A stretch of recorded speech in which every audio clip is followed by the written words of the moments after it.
Hey, guys, we made it to the Iowa caucus day, and we've got a full preview, including a dust-up between Trump and Vivek. Did Trump just stab Vivek in the back, throw him under the bus? Was it? Well, we'll give you the details on that and also who's going to win tonight. Also, illegal immigrant mayhem, and Biden continues to say the border is secure. There's no crisis. Speaking of mayhem, absolute insurrectionist chaos. I was about to say caucus. There will be insurrectionist caucus going on tonight in Iowa. But at the White House this weekend, it was insurrectionist chaos by pro-Hamas demonstrators. We'll tell you how many people got arrested. Spoiler alert. And the Lions won a playoff game yesterday. The Lions! Let's go!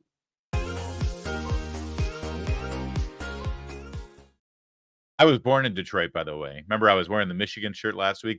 See, now I'm doing the blue and silver because of the Lions. On behalf of every Detroit Lions fan suffering for the last, 6 decades, I welcome you all aboard the bandwagon. Come on. Come on. It's going to be fine. Even you Cowboys fans. Come on. Come on. So it's the Iowa caucus. As you will hear many news anchors on cable news intone tonight in a very serious voice, it's time to look beyond the pollsters, the pundits, and the analysts. It's time now for the voters to have their say. That's what they do every 4 years. I'm used to it. It's true. In Iowa, they're going to caucus. And it's something like 10 below there right now, which could very well affect the results because unlike an election day where you can just show up anytime you want or mail in a ballot, or hell, if you live in California, you don't even have to worry about voting because someone else will vote 3 times for you, allegedly. That was a joke, was it? In Iowa, for the caucus night, you actually have to get your butt over to like a town hall or a church or a community center. You got to get there in the cold. You got to get out of your car. You got to sit there and you got to wait. You actually have to talk to people and socialize. It's a nightmare.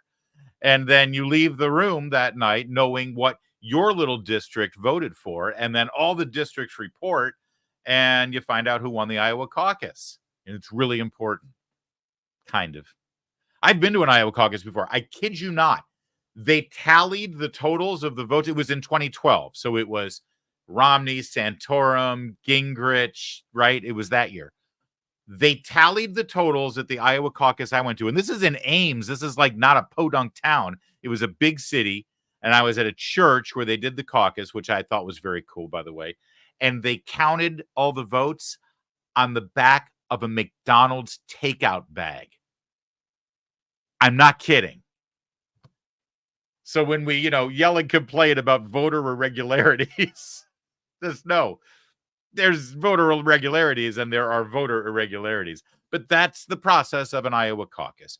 And based on the latest polling going into tonight's festivities, Donald Trump is going to win going away, like hands down. He's got the biggest lead any Republican has ever had in a contested Iowa caucus in recorded history. Literally, he's just at 50% right now. That's unheard of.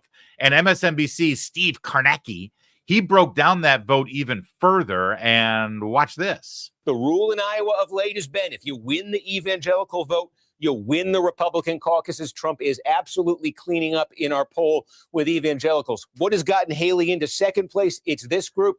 It's independents. They're probably going to make up about 20% of the electorate. Haley not winning this group, but look how close she is to Trump. Haley 33, Trump 37 among independent voters. Now, here is where it gets tricky for Haley, though. She's appealing to independents. And in this poll, we find that fully half of her support in this Iowa poll comes from either self-described independents or self-described Democrats.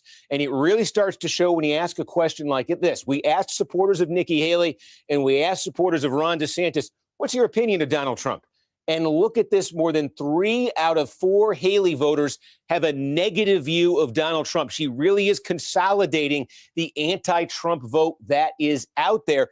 The rule in Iowa. Yeah, such as it is. And yeah, that's really the bulk of the support for Nikki Haley right now is the anti-Trump or even never Trump vote in the Iowa caucus. How big is that? And will it be able to sustain not just a win here, but some kind of momentum into the rest of the primaries? Who knows? Because last I checked, the never Trump or anti-Trump vote ain't that big. And that first stat was pretty remarkable, that the large percentage of evangelical Christians are supporting Donald Trump. That's probably a lane that either Mike Pence or Tim Scott would have occupied, but they've dropped out of the race. And certainly Ron DeSantis wanted that lane, and it doesn't look like he's getting it so far. Now, these are just polls, of course. We don't know. But it is instructive to learn all of this, because the biggest question coming out of tonight as you watch the coverage is not going to be who won the Iowa caucus. No one's even caring who won the Iowa caucus. The mainstream media is so disdainful of Donald Trump that they're not even going to make a big deal about the fact that he won. Their entire storyline is who came in second and by how much, because they're dying to have an alternative. And about that breakdown, where if Nikki Haley does do well tonight, it's because of never Trump Republicans, or as I like to call them, Democrats. That's a very real, tangible thing, because in Iowa, you don't have to necessarily be a Republican to vote in the Republican caucus. And since the Democrats are so anti-democracy that they're not even having a caucus of sorts, Biden is it. There's no reason to even do anything because they're not allowing any other candidates. Then what's a Democrat going to do tonight if they like going to caucuses? Well, they're going to go hang with Republicans, and they're going to, mess with us. And that's quite possibly how Nikki Haley will do well tonight. In fact, even Bill Kristol, who, by the way, is now a Democrat, he took to social media and said, I'm an ex-Republican, but if I were an Iowan, I'd be crossing back over to vote for Haley. Voting against Trump in Republican caucuses and primaries is the most effective way and legal and legitimate way to oppose Trump this winter and spring. We are facing a very real situation here where non-Republicans will have a huge impact in the Republican caucuses and primaries, especially because by design, the Democrats have basically decided there's not going to be a race. It's Biden. There's no need for democracy, no need to vote. We're the Democrats, and we need to save democracy by eliminating democracy. So what are you Democrats going to do? You're going to mess with Republicans. Here's Larry Hogan. Now, last time I checked, he was a Republican, but now he's going independent, right? The whole no labels thing. He has one political ideology right now, and that is, I hate Donald Trump. That's his ideology. And, well, here he is on CNN. Well, I think it's pretty clear that Donald Trump is going to win Iowa tomorrow, and there's not much hope of anybody overtaking him. I think. Quick observation here, because it needs to be said, because it's never said on cable news networks or on broadcast networks. When a guy like Larry Hogan, who is an elected official, he was governor for 8 years. He was my governor. I live in Maryland. He was a Republican governor for 8 years in the state of Maryland. And you saw the attitude just now. Well, it doesn't look like there's any hope. Donald Trump's going to win Iowa. I don't think anyone else has a chance. He's all upset. He's frustrated. He's angry. He's disdainful. Understand what he's really saying. See, this is the analysis you're not going to get on cable news. When a politician gets up there and laments the fact that Donald Trump wins, the essence of what he's really lamenting is that you voters aren't doing what he wants you to do. See, he won't go out there and say it, so I'll say it for him. What Larry Hogan is saying is, well, it looks like the voters in Iowa are stupid or evil or racist or all of the above. Well, it looks like Republican voters are just so imbecilic, they won't do the brilliant thing I think they should do. By the way, speaking of brilliant ideas Larry Hogan's had, back in 2016, you know who his candidate of choice was in the primary? Chris Christie. Yeah, if he had his way, Republicans would have gone with Chris Christie in 2016. All right, I'll let Hogan finish. I think that's not a big surprise. I don't think it matters that much because, for the past 24 years, the winner of the Republican caucus in Iowa has not been the nominee. So it's really about the fight for second place. And, Ron DeSantis has put all the marbles on Iowa and spent all of his time and money and seems to be going in the wrong direction. I think Nikki Haley's got all the momentum. And what this race is really all about is to try to nominate the strongest possible nominee for November. I'm convinced that the momentum is with Nikki Haley, that she has the potential of moving into a second place, although it be at a distant second place, which gives her momentum heading into New Hampshire, where she's only 7 points down. And I think that's a real possibility if she could potentially come in second place in Iowa, move on to New Hampshire. It's possible she could win, which would put her in much better position when she moves into her home state of South Carolina. So is that an endorsement? Would you like her to get the nomination? You know, I've been saying since last spring when I made the decision not to run that I really did not want to see a multi-car pileup that would just enable Donald Trump. I think we want to have the strongest possible nominee in November. Polls show that that is Nikki Haley, that she's 17 points ahead of Joe Biden, and it's a toss-up with Trump and Biden, and DeSantis is losing. So yes, I think it's time for the party to get behind Nikki Haley. My friend Chris Christie dropped out of the race in New Hampshire. I appreciate his effort, but I believe that Nikki Haley is the strongest chance for us to put forth our best possible candidate for November. There you go, Larry Hogan endorsing Nikki Haley. By the way, not to be gratuitous or mean, but honestly, doesn't he look like a talking thumb? Man looks like a thumb. It's just Larry Hogan. Look, it's Larry Hogan. All right, I guess it was gratuitous and mean. So that's the momentum being picked up for Nikki Haley right now. And we'll see what happens tonight. But I assure you, no matter what, if Nikki Haley does come in second, no matter what the margin of victory is, no matter how much ahead of Ron DeSantis she is, or how far behind Donald Trump she is, the big story, all the headlines coming out of tonight will be about Nikki Haley. Meanwhile, what is Donald Trump up to? You know, Vivek Ramaswamy has sort of been kind of a stalking horse in this primary season. He's appeared at the debates and basically done Trump's job at the debates. A lot of people speculating that the two of them have a really strong relationship and that his position during the primary process is to do a lot of the dirty work for Donald Trump, because he doesn't have anything negative to say about Donald Trump. He's incredibly praising of Donald Trump on the campaign trail, which of course makes people wonder, okay, if you like Donald Trump so much, why are you running for president, Vivek Ramaswamy? Well, apparently he overstepped his welcome there with Donald Trump. Trump took to Truth Social over the weekend and began with the tweet on the bottom there, or the post on the bottom, I should say. Vivek started his campaign as a great supporter. The best president in generations, he said. Unfortunately, now all he does is disguise his support in the form of deceitful campaign tricks.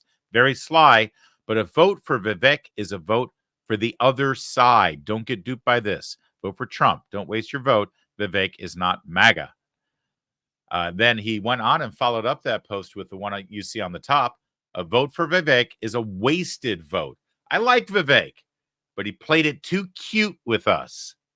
Caucus tonight. Vote for Donald J. Trump. Build up the numbers. In November, we must take our very troubled nation, a nation in decline, back from crooked Joe Biden and the radical left Democrats and thugs who were destroying it. MAGA. What's that all about? What happened? Clearly, it seems like whatever happened behind the scenes. I didn't see anything that Vivek Ramaswamy did. I didn't see anything dust up between them. I mean, he did put that video out. We showed it to you on Thursday, I think, where Ramaswamy said, here's what I think is going to happen. They want Haley and DeSantis to be the ticket. And even when Trump wins, they're going to remove him and they're going to put Nikki Haley in. Remember that video that he put in? So maybe that's what he means by being too cute, that he's now sort of saying, well, you know, they're going to get rid of Trump, so you better have an alternative. I don't know. Vivek, by the way, took to X and responded. He said, yeah, I saw President Trump's, here we go. Saw President Trump's Truth Social post. It's an unfortunate move by his campaign advisors. That's clever, isn't it? Trump didn't do it. It's his advisors that did it. I don't think friendly fire is helpful. Donald Trump is the greatest president of the 21st century. I'm not going to criticize him in response to the attack. I've met tons of things. He goes on and on and on about Iowa. Then he says, I'm worried for Trump. I'm worried for our country. I've stood up against the persecutions against Trump, and I've defended him at every step. I showed up at the Miami courthouse in solidarity following his first federal indictment. I filed a FOIA demand to the Biden DOJ. I submitted an amicus brief to the Supreme Court calling him to overturn Colorado. All of that is true, by the way. Then he says, but we have to open our eyes. Last time it was a man-made pandemic and big tech election interference. Now the same billionaires funding the lawsuits against Trump are the ones trying to prop up Nikki Haley. The same MSM blasting Trump is lavishing praise on Nikki. Yeah, it seems like that's what got under Trump's craw there, that Vivek is spending all this time saying they're all lining up against Trump. They're trying to get rid of Trump. They're trying to remove Trump from the ticket. Even if he wins the nomination, they're not going to let him run in the general election. And I guess Trump's not liking that. Stop it with that, says Trump. So be interesting to see. I've got people on the ground in Iowa who have been sort of doing their own sort of on the ground observation at various rallies and various events. And what I'm hearing right now, I mean, who knows how this turns out in the caucuses tonight? But what I'm hearing is Vivek has a lot more support than you would suspect based on what you're seeing in the news. I don't know. We'll see. Caucuses are weird things. Very, very weird things, especially when you've got Democrats and never Trumpers sort of messing with things. Oh, by the way, back to Nikki Haley real fast. Megyn Kelly has some audio that they've obtained of a conference call they had to have with one of the counties. She couldn't make it to a county because of the weather, so they had a telephone town hall. And by the headline, you can see Nikki Haley refuses to say a man cannot become a woman during a campaign event. Now, this is audio only, but let's begin with this audio because the questioner says, I'm annoyed that Trump wouldn't say, he said that he wasn't sure if a man can become a woman or not, and that bothers me. What do you think, Nikki Haley? He said that, he had trouble answering the question, could a man become a woman? And I'm just wondering what your response to that question is. Yeah, I mean, I think, first of all, let's look at the fact. Again, I'm sorry that we didn't make it to Dubuque, and I hate that we're not there, but I appreciate you coming on here. Look, I mean, I have said, I want to start with Trump and then get to the question. This is a hard truth on my part. All right. So then she spends this tortured amount of time talking about Trump. I supported Trump. I thought he was a good president, but now it's time to move on. She it's a simple question. Can a man become a woman, Nikki Haley? Why is it so hard to answer this question? Well, if you're Nikki, the same way it was hard for her to answer what caused the Civil War, right? So because she wants to appeal. Understand Nikki Haley's base today in Iowa. You just saw the polls. We just showed you the breakdown. The huge number of supporters that she's winning with right now are Democrats. That's right. In the Republican caucus in Iowa, Nikki Haley's main support is coming from Democrats. Now, you can say that's wonderful because we need someone who can win the general election. Do you really think that those Democrats are going to then stay with her? Or they're going to vote for, well, their candidate, their party's candidate, the Democrat? All right. So then finally she gets to try to answer the question here. Let's see if I can pick it up midstream. Until they're 18. We shouldn't have permanently all of these roles and all of these issues. I strongly believe that we should not allow any gender change surgeries to anyone before the age of 18, period. Kids now can't get a tattoo until they're 18. We shouldn't have them permanently change their body until they're 18. And that includes puberty blockers. That includes any sort of hormones that would do that. By the way, I believe that's a bit of a switch from her old position, which was government should stay out of it and this should be up to doctors and parents. Right now, it's like, okay, under 18, absolutely not. None of that should happen. Go ahead and take your puberty blockers after 18. Think that through for a minute. What good is a puberty blocker after you turn 18? See, she's trying to please everybody and she's pleasing no one. She's going to anger everybody on both sides of this issue. After the age of 18, we want to make sure people can live any way they want to live. I don't think government needs to be in control of anybody's life. You go live the way you want to live. You should be free to live the way you want to live. And government and everybody else should stay out of your way. There you go. Government should stay out of your way. If you're 18, you want to mutilate your body, go ahead and do it. We want to protect children. Bill Kristol is supporting her. Larry Hogan supporting her. Democrats are supporting her. Nikki Haley is perfectly lined up to win the nomination in 1996. But sadly, and again, I don't want to spend too much time criticizing Republicans because there's a lot of different places you can get that kind of content. I don't think with that answer, Nikki Haley is demonstrating that she knows exactly what time it is in this country right now and what's been going on. Also, by the way, big time endorsement story here. Going into today's big Iowa caucus, we have an endorsement from North Dakota Governor Doug Burgum, who ran for president for about a minute and a half there. He has endorsed President Donald Trump. That's all I've got on that. That's a game changer. Oh, and a quick reminder from our colleague at Town Hall, Derek Hunter. None of this matters. It's actually a really good column and probably worth reading. It sort of echoes what I think it was Larry Hogan said earlier in that interview.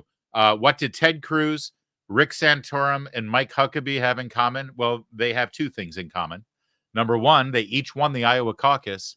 And number two, none of them became president. So does it really matter?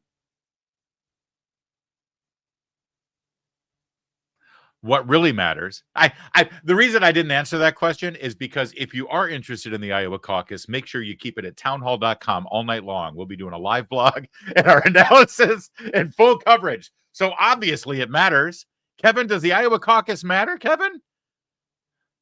Well, it'll be interesting because we haven't had the winner of the Iowa caucus, I think, since 2000. Is that right?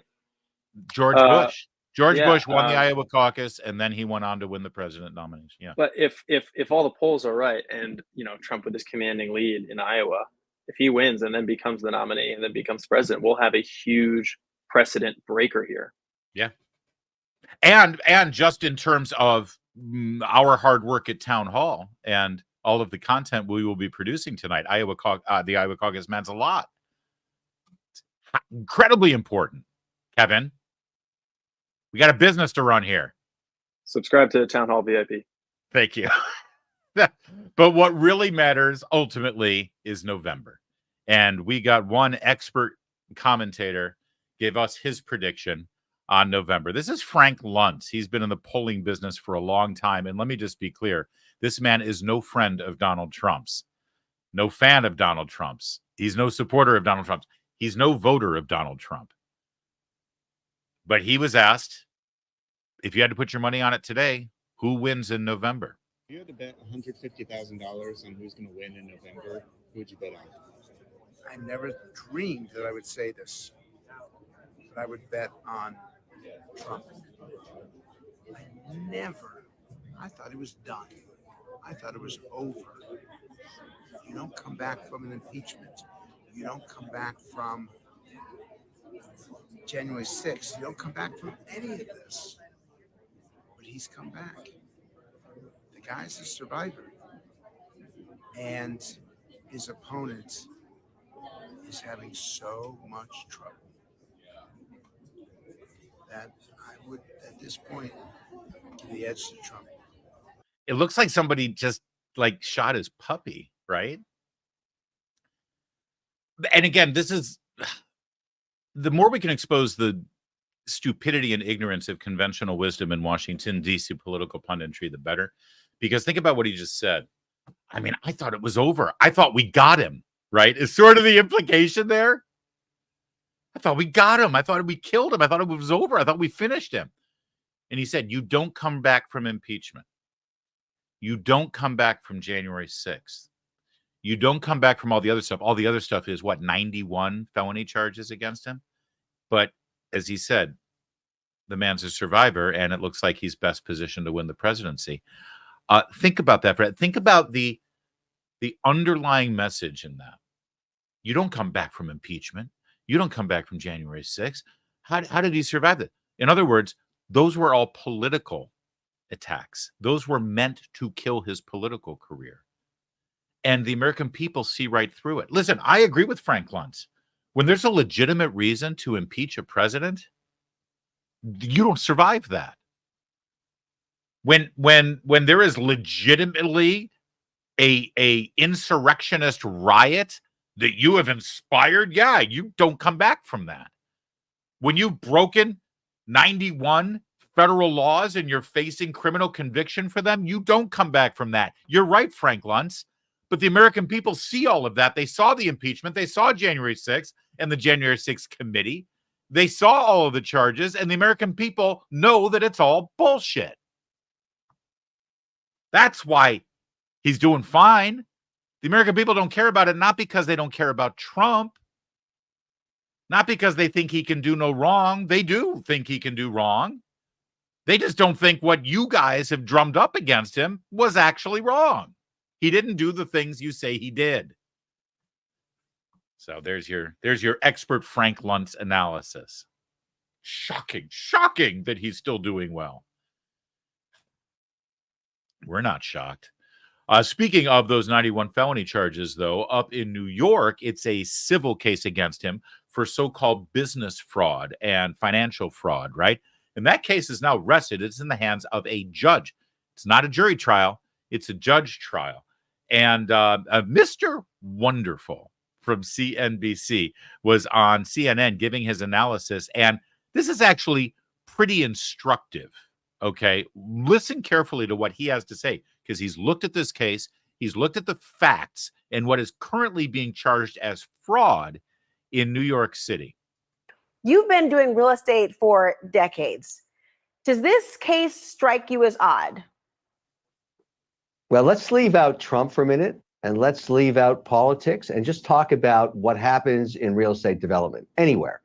So if you're a developer and you've got a building on a block anywhere in America and it's worth, let's say, $500 million, and you want to build a building right beside it, you go to the bank and say, this building is worth $500 million.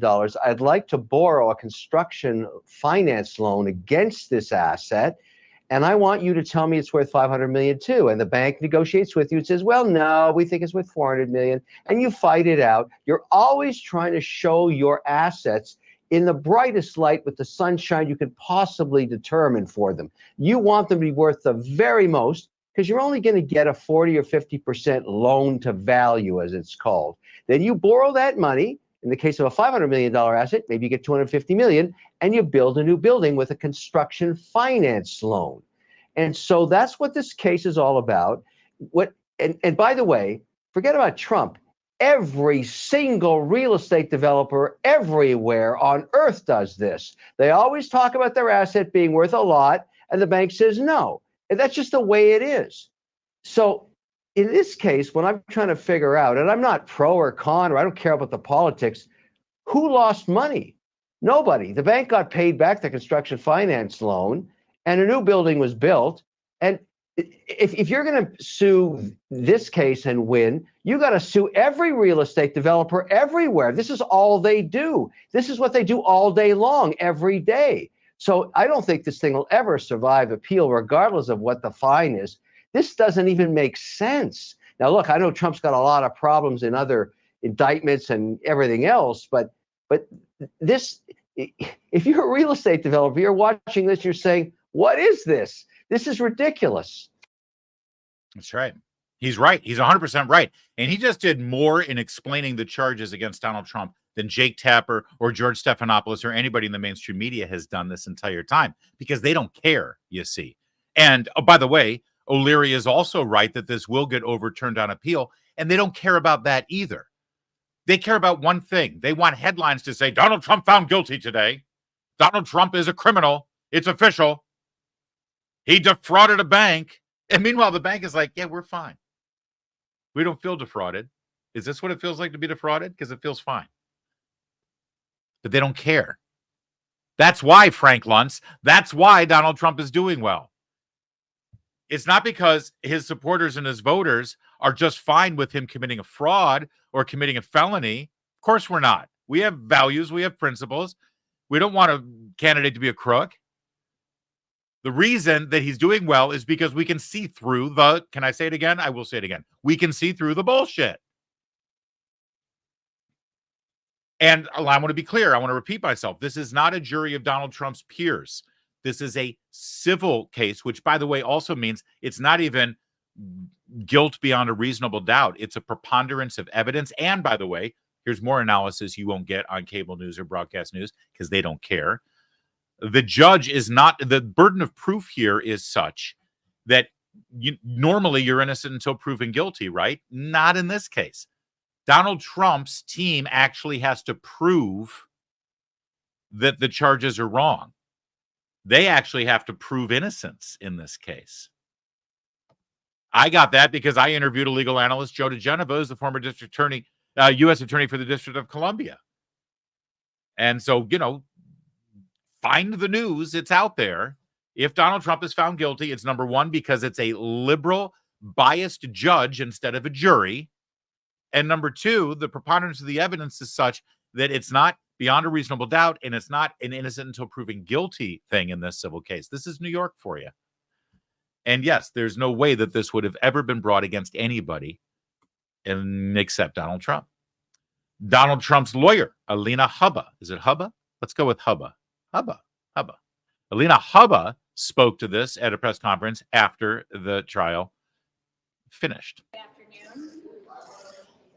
Let's remember that before I walked into court, we had already lost. That was clear with his motion for summary judgment. Before witnesses, before experts. And do I think any of it mattered? I certainly hope so. But for anybody that was in the courtroom for the last 11 weeks, you heard that there was not one fact against President Trump. There was not one piece of paper that showed anyone committed fraud. And don't forget that Section 6312, a consumer fraud statute, has been wrongfully used against my client, innocent defendants, the organization, and every employee of the Trump organization, which has single-handedly changed the New York skyline, including the building we are in today. These are special properties. Real estate is an art, not a science. But you know what else is an art? You know what else isn't a science? Political motivated individuals. She's using this to paint a canvas that Donald Trump is a fraudster because they can't beat him in the polls.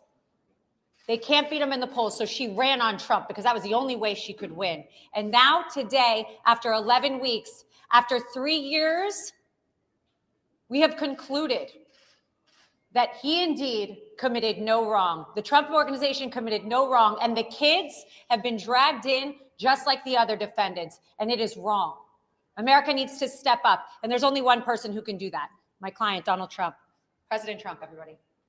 Alina Hubba, that's the lawyer's defense there. So why are they doing this? Why is the left doing this? Why are Democrats doing this? Why are they going out of their way to throw all these charges when these kind of charges have never been brought against a person under similar auspices, let alone a guy who is literally running for president right now? We just don't do that in this country. What's really at play here? Nancy Pelosi, bless her heart, she put her face together and showed up on CNN this weekend, and she sort of gave away the store. We do love it when they say the quiet part out loud. This is a neck and neck race, and no one feels very comfortable on the Democratic side of things that Donald Trump isn't going to be the next president. Well, I don't think that nobody feels. I think many of us know that it's impossible for him to be the president again with what he is proposing. A lot of us know that it is impossible for him to be president again. Boy, that's a strange thing to say, isn't it? With such confidence, too, and such vigor. We know that it's impossible for him to be president. And yet, the polls right now show that the majority of voters in America will vote for him today. Why is she so confident that it is, how did she put it again? Impossible for him to become president? Well, I don't think that nobody feels. I think many of us know that it's impossible for him to be the president again. Boy, buckle up. Today's the first day of the presidential election with the Iowa caucus, and it is going to be a hell of a ride with this kind of crap coming from the opponents of the presumptive Republican nominee. In fact, we'll probably see a replay of what we saw 4 years ago. We saw a little taste of it at the White House over the weekend. Yeah, that's right. It's riot season again. Pro-Hamas terrorist protesters showed up at the White House, and this was the scene captured by some of the independent journalists who had their cameras right down. You don't see a lot of cable news stations there with their cameras set up. See how they're shaking the security fencing. There are a couple of things I want to show you here. First of all, because what we're going to do here is sort of do some compare and contrast with January 6th, right? And what happened on January 6th. We've all seen the videos from January 6th, what happened outside the Capitol building. A couple of things here that I want you to notice. First of all, look at the fence that was erected outside the Joe Biden White House here to protect the president from his constituency, the pro-Hamas terrorist group. You notice something different about that fence compared to the little bicycle racks they put outside the Capitol that Nancy Pelosi had ordered in front of the Capitol on January 6th? Yeah, the bicycle racks were pretty easy to hop over and push around and push through the Capitol Police. These things are like 10 feet tall and they're locked, but they're still, look at them pushing on them. Look at them rattling them, trying to push them over, trying to climb over them to get to Joe Biden at the White House. In fact, as night fell, it got even more serious.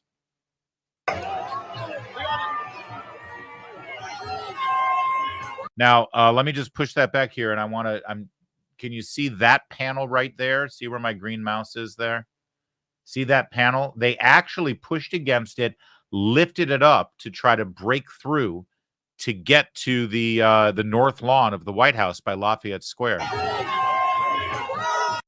And they're throwing things at the police.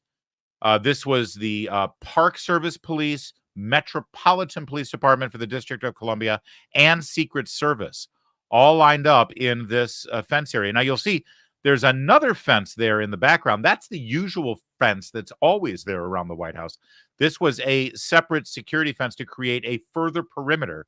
And look at them climbing over. Did you see that over here? Look to the left here. This guy right here with his keffiyeh, dressed like a terrorist. They're all dressed like terrorists here. The dudes who killed 1,000 people on October 7th, raped innocent people, decapitated babies, they all dressed like this. Same costume. Same outfit. We've got another angle here from our friend Julio Rosas, mostly peaceful.live. Look at Julio go. This is another angle right up close as they're busting through the...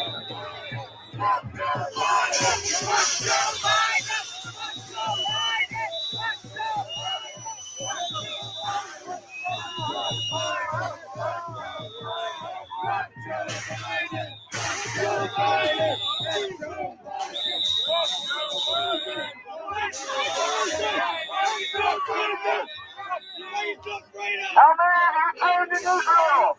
Huh? How many? How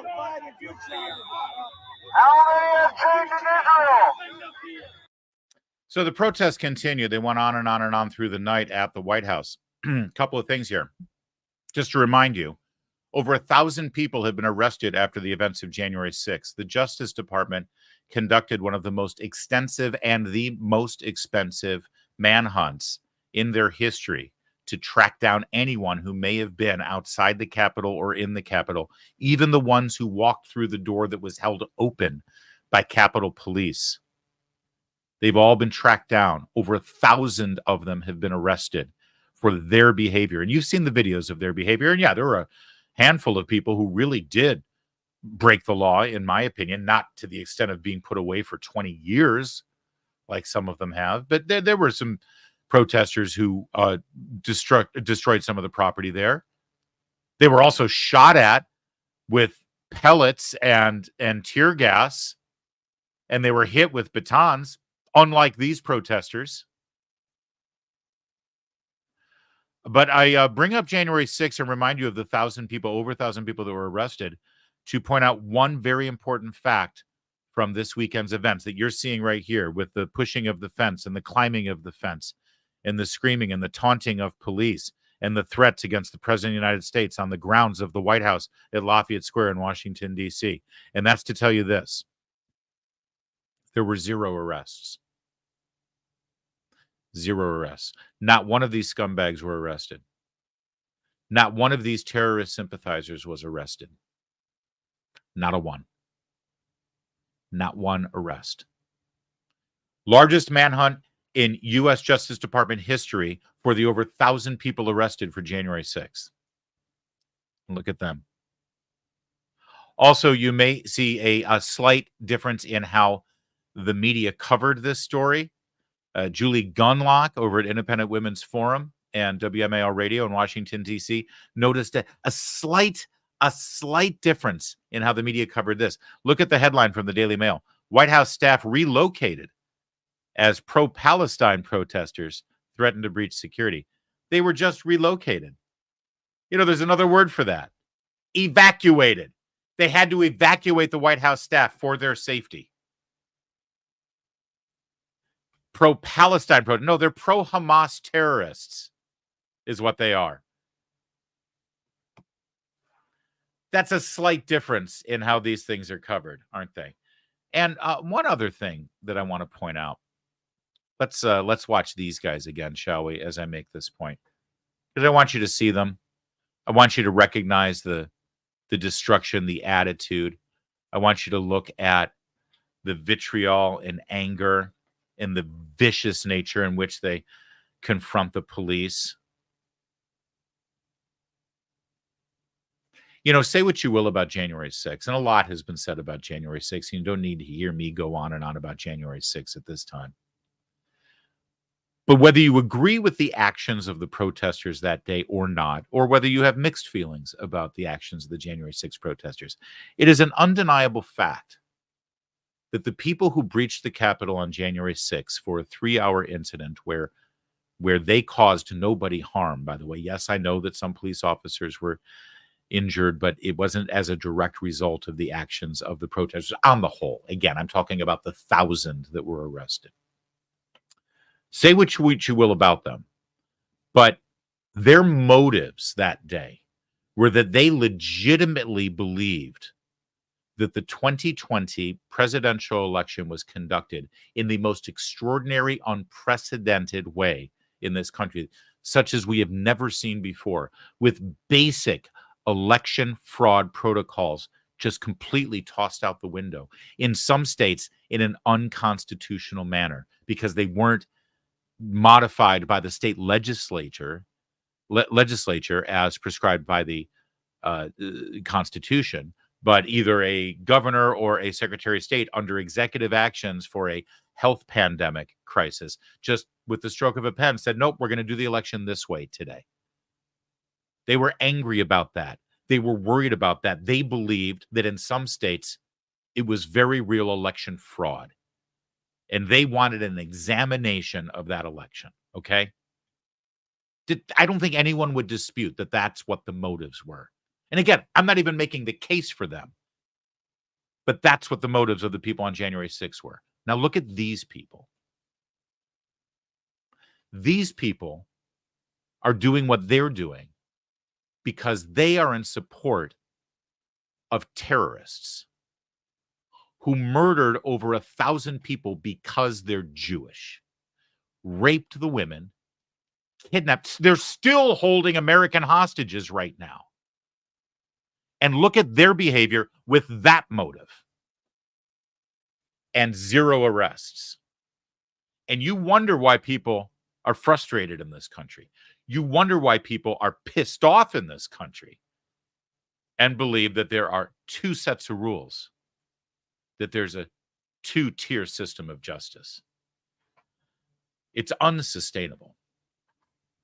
By the way, there's no place in this country where the 2 tiers of justice and the 2 sets of rules are displayed on a daily basis any better and more starkly than on our southern border, as millions continue to cross illegal in this country, and they are protected by the President of the United States and his administration. Well, we've got a new story out of Maine that shows the kind of benefits these illegal immigrants get. You American citizen, you legal citizen of the United States of America and taxpayer, you try to get what these illegal immigrants are getting in Maine right now. And now, free rent for some migrants in Maine. Taxpayers there are footing the bill for new apartments built specifically for these newly arrived border crossers. Not only a free roof over their heads, they have at least, wait for it, 2 years worth of rent paid for. And now, free rent for some migrants in Maine. Yeah, there you go. So in Maine, you get free rent. I don't think you get free rent. Sorry, let me correct the record, because you're here legally. Illegal immigrants get free rent. And down in Texas, you get all of your hospital and medical bills paid for, and it's covered by the Veterans Administration. That's right. The VA has been mobilized and contracted by ICE to process the billing for millions of dollars of health care for illegal immigrants, thus draining resources from the VA that should be utilized for facilitating medical care for our veterans. Instead, they're being diverted to process the claims for illegal immigrants, while last I checked, if you're a vet and you need a doctor's appointment, you're waiting for months to get to see the doctor. That's happening in Texas. And meanwhile, President Biden was asked specifically about the crisis on the border, and here was his answer this weekend. Hold on, real fast before we hear the question and answer there. Look at Joe Biden. Remember how last week he was like missing in action for like 4 days, right? Kevin, do you remember that this was a thing where it's like the president didn't have any public appearances for 3 days straight, and people were looking at his calendar and he only had like a meeting and that was it. It's like, what the hell? Where's the president? No, you're right. But the real answer is that's fairly normal for this president. He spent like 35, almost 40% of his first term on vacation. And some of the days where he actually is working, the White House team releases his schedule and it's just blank. Fair to say. That's true. I mean, that I guess that's not too uncommon, but it's not often that he emerges from the White House after multiple days of not being seen with kind of a, what's the best way to put it? A fresh face, right? Again, listen, I hold nothing against anyone who does a little injection, a little Botox, a little filler. Listen, if you're that vain, you do what you got to do. But is it me, or does he have like 30% fewer wrinkles on his face than he did a week ago? I could be wrong. Unlike Jake Tapper and unlike Anderson Cooper, I will tell you when I'm just speculating, when I'm just sort of, but you be the judge. Look at Biden's face during this whole thing. It seems a little extra pulled tight. Wait, Kevin, they're missing my reenactment here. Kind of that thing. He's got that going on, right? He's extra squinty now. On the southern border of crisis. No, but I wish they would react.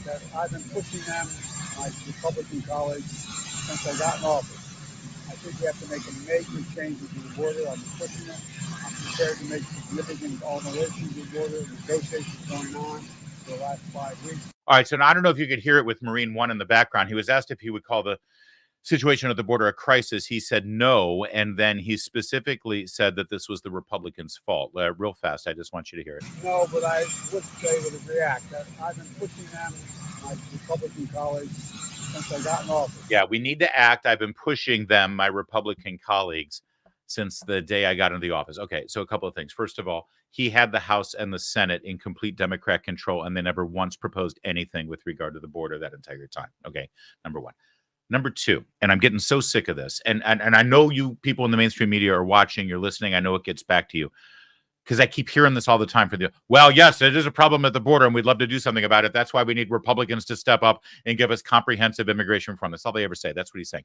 This person who's asking the question, I would love to add one freaking follow-up, whether it's Mayorkas, Kamala Harris, Chuck Schumer, or this face-stretched freakazoid constantly saying, we need comprehensive, Republicans are standing in the way of comprehensive immigration reform. One follow-up. It's really simple.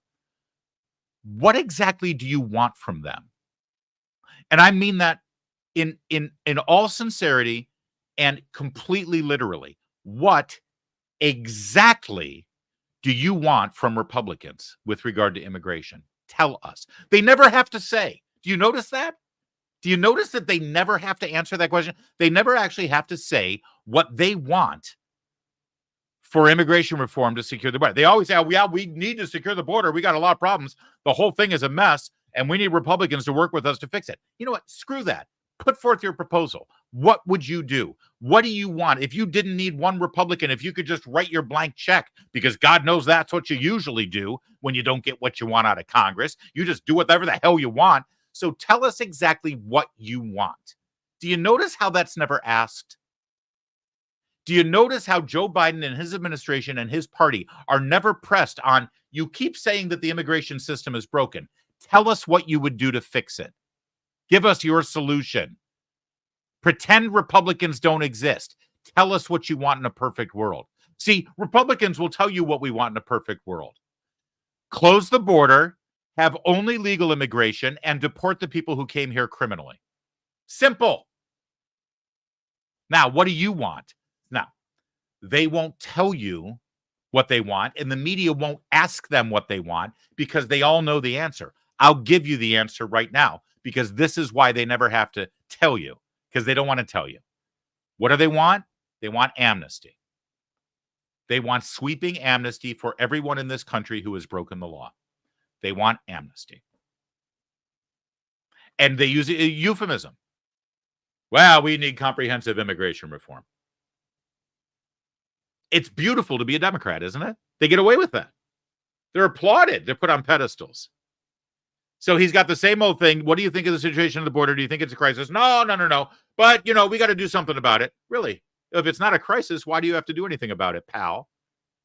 Yeah, we have to do something about it, and I've been asking Republicans to work with me.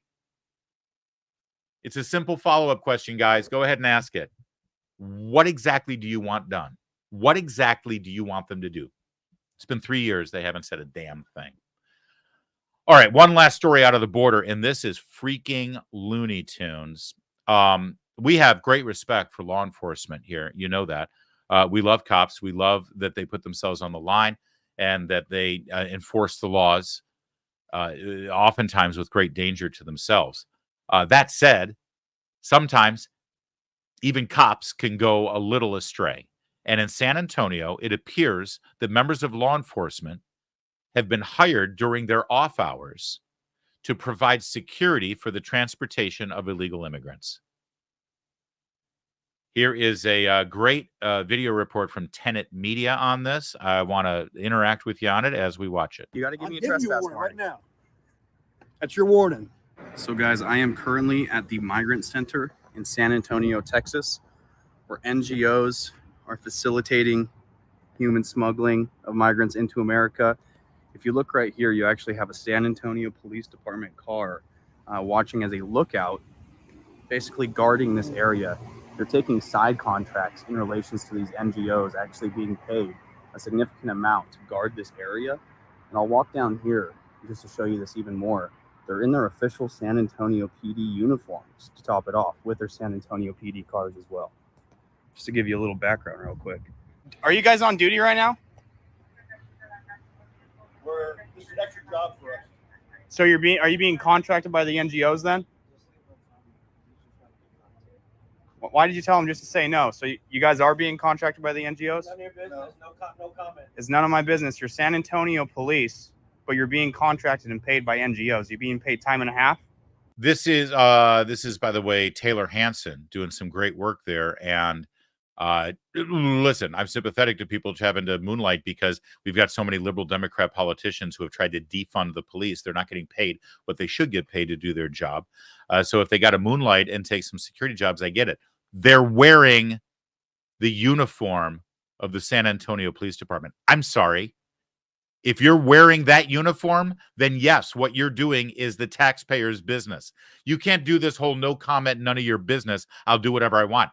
You wear that uniform, you wear that badge, you represent me. You want to moonlight? You want to go do something? Take that uniform off. This is a serious problem. No comment? But you did confirm you're not on duty. This is a side job for you. So you are being paid by the NGOs. Do you think that's a conflict of interest at all? Back up. Back up. So you got San Antonio PD here being paid by the NGOs to essentially facilitate the human trafficking of illegal migrants into the country. Outside the gate. Can I ask you guys a question? These NGOs claim they're not paying for migrants' flights, but the migrants are saying the exact opposite. How this facility in specific works is if the migrants are held here for a certain amount of time without actually being released, then they claim that they can't pay. Ma'am, can I talk to you? Yeah, she doesn't want to hear it because she already knows. So why are you not investigating this for human smuggling? Because they're paying for these migrants' flights into cities, into America. because you're the police. So this is something that you should be investigating. They're lying about paying for migrants' flights, when in reality, they absolutely are paying for migrants' flights, and sometimes even double booking and then charging the federal government back. Yeah, Taylor is onto something here, and that's actually a grand scale scandal and corruption. These cops, of course, can't investigate at that level. All right. But it's good that he's laying out exactly how deep and how broad this goes. But specific to these cops, when Taylor Hansen, the reporter here, the independent journalist, said that this is a conflict of interest for them, 100% is. That goes a lot more micro and personal than just the broad designed matrix that Taylor Hansen just laid out for you. Just take it from the very specific cop. Those cops, they're supposed to enforce the laws of the city of San Antonio, right? And when they're on duty, that might involve dealing with these illegal immigrants for violating God knows how many laws, criminal vagrancy, shoplifting, loitering, what have you. And then as soon as they clock out, they keep the uniform on and they sit there and they make, who knows, probably more money than they're making on the job as a cop to help facilitate more of these people coming in and traveling around the city, the state, and the country. The same ones that then they're going to clock back in as a cop. And we're supposed to trust that they're actually going to enforce laws against these people? Well, of course not. It's complete and total hypocrisy. And as Taylor Hansen points out, even more importantly, it's a human trafficking operation that our cops at the federal level and at the local level should not take part in. It's that insidious. And then watch how this one cop responds eventually, because he doesn't like the questions that are being asked, because he's actually probably hearing the ethical and moral dilemma that he has to deal with every night when he puts his head on the pillow. And this is not a good look for law enforcement. Not a good look at all. By not answering my question. And considering I know you're already being paid by the NGOs, it seems even more suspicious that you're not willing to admit to it. Quite literally helping facilitate human smuggling outside the gate into America. That's the gate right here, outside. Huh? Is it a worker? Call them and come out. Wait across the street. So they're running. So these illegal immigrants, just explain something to me. This is so deceptive. These people who are coming in this gate, they are being greeted by a man wearing the San Antonio Police Department uniform with a badge and taking orders from him. They've got to think that they're being given lawful orders from a law enforcement officer. That's deceptive. That's incredibly illegal. And yet it's going on right under our noses. Security, making sure everyone has wristbands before they come in here. Insane. I said outside the gate. 2213. Can I see your badge, sir? No, I already told you what it was. Will you show me your badge? No. Because I'm not really inclined to believe you with all the shady activity going on here. That's your problem. How much are you getting paid to be here? What did I just tell you? Outside the gate. Is it time and a half? You can get the Outside official owners to trespass me if you'd like. Outside the gate. You got to give me a warning. No, you got to give me a giving trespass you a warning right now. That's your warning. All right. So, what San Antonio? What's your name? Mikkel Wayne. What a name. So, facilitating human smuggling of migrants into America. He's mad that I'm standing past this little line right here, but he's quite literally helping human smugglers facilitate their illegal activities into America. Yeah, like I said, we support law enforcement, especially since they don't get a whole lot of support elsewhere in this country, and certainly not in the media. But law enforcement needs to step up themselves when something like this is going on. That's not a good look for cops in any way whatsoever. And hopefully Governor Abbott of Texas will be looking into that further. Good job, Taylor, and the folks at Tenet Media on that investigation. All right, that's it. A busy day here. And tonight, it's Iowa caucus night. So make sure you keep it on all your favorite Town Hall media websites.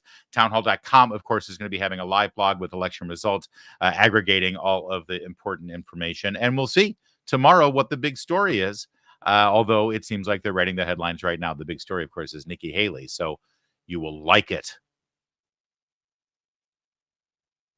That's it. My name's Larry O'Connor. Thanks for watching. Call me Larry. We'll see you next time.